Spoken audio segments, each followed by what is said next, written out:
Hi, I'm Hester Vaughan of Lifestylecoach Financial Services, and this is my opinion on the Discovery Health Priority Plan and just any changes for 2026.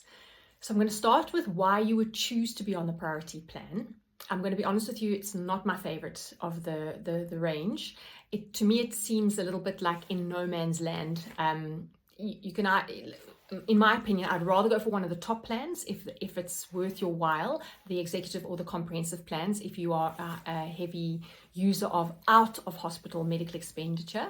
If you're not, then I would much rather be on a classic smart plan.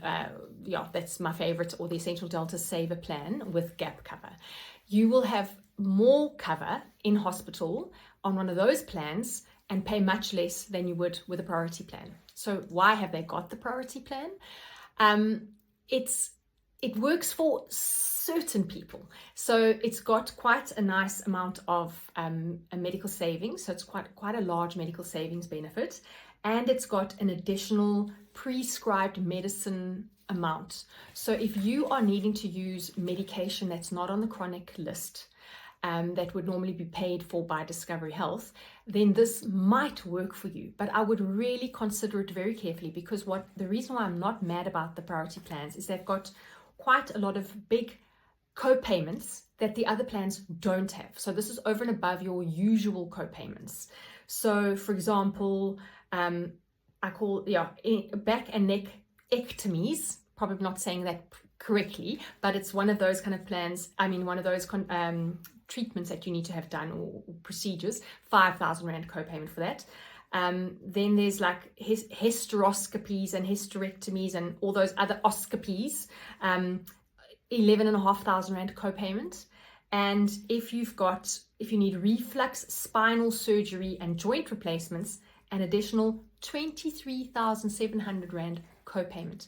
So the first thing I'm going to tell you, that if you are on the priority plan or you choose the priority plan, please get gap cover and get a decent gap cover that is going to pay these co-payments, because I'm just going to repeat, none of the other plans have these co-payments.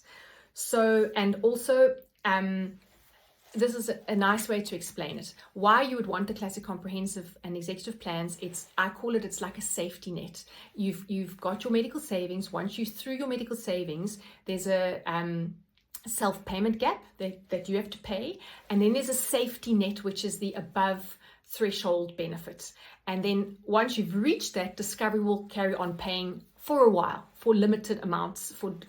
There's different limits on specific sections, like on dental or medication.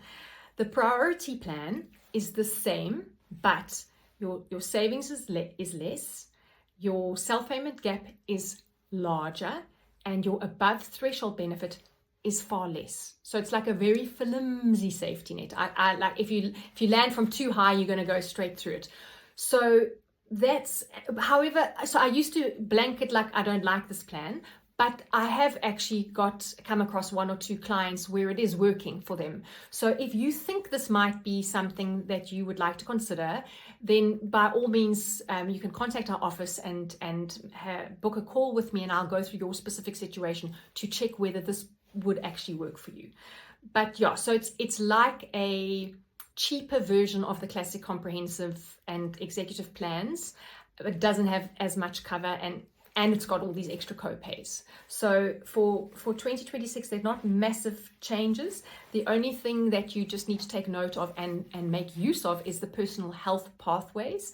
You can actually boost your medical savings, have additional medical savings of 20 up to 20,000 Rand if you do the challenges and the personal health pathways. I'm not going to go into that because there's a special video just on how that works.